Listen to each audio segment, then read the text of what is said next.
আসসালামু আলাইকুম। আশা করব সবাই অনেক বেশি ভালো আছেন। আজকে আপনাদের সাথে শেয়ার করব পোয়া মাছ দিয়ে কুমড়ো বড়ির তরকারি। তো পোয়া মাছ দিয়ে কুমড়ো বড়ির তরকারির রেসিপিটা কিন্তু খেতে অসাধারণ লাগে। আপনারা যারা এর আগে ট্রাই করেছেন অবশ্যই কমেন্ট বক্সে জানাবেন। আর অনেকেই আছেন কুমড়ো বড়িটা রান্না করতে পারেন না, ঠিকঠাক মতো তেতো হয়ে যায়।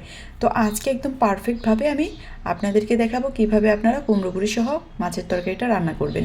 আমি প্রথমেই প্যানের মধ্যে মাছ দিয়ে দিচ্ছি। আমি কিন্তু মাছটাকে হলুদ মরিচ গুঁড়ো আর লবণ দিয়ে আগে থেকেই ম্যারিনেট করে রেখেছিলাম। দেন এটাকে তেল গরম হলে ভেজে নিচ্ছি। একই তেলের মধ্যেই আমি কুমড়ো বড়িগুলো ভেজে নেব। এই কয়টা কুমড়ো বড়ি দিয়ে আজকে আমি তরকারিটা রান্না করব, কারণ বেশি কুমড়ো বড়ি দিলে কিন্তু তরকারিটা খেতে ভালো লাগবে না। এবারে মাছ আর কুমড়ো বড়ি দুইটাই ভাজা শেষ হয়ে গেছে, তো আমি অন্য একটা পাত্রে তুলে রেখেছি।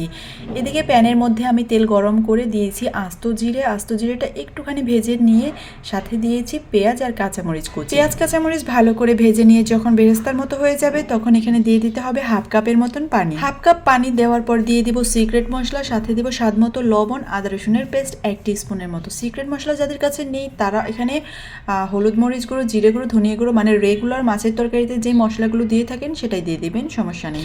তারপরে যখন মশলাটা কষানো হয়ে যাবে দেন এখানে আলু আর আমি সিম দিয়ে দেবো। আমি কিন্তু আজকে নতুন আলু আর সিম দিয়ে এই তরকারিটা রান্না করব। সিমটা কিন্তু একদম দেশি সিম।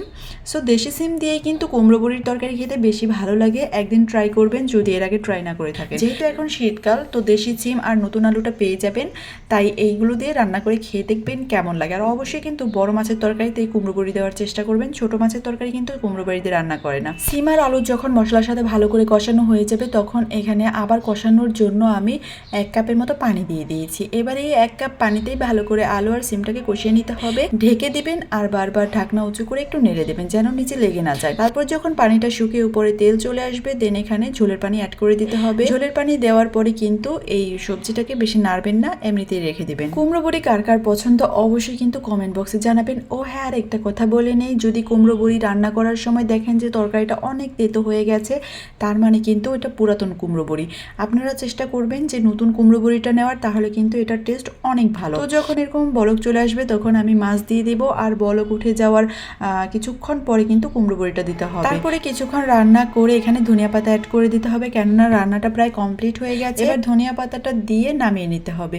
তো ধনিয়া পাতাটা দেওয়ার পরে কিন্তু দেখবেন সুন্দর একটা ফ্লেভার চলে আসবে। আর হ্যাঁ, কুমড়ো বড়ি পুরাতন কিনা নতুন এটা চেনার একটাই উপায়, আপনারা এটা হাতে নেওয়ার পর একটু দেখবেন চাপ দিয়ে, যদি দেখেন যে সাথে সাথে ভেঙে গুঁড়ো হয়ে যাচ্ছে তার মানে ওটা পুরাতন কুমড়ো বড়ি।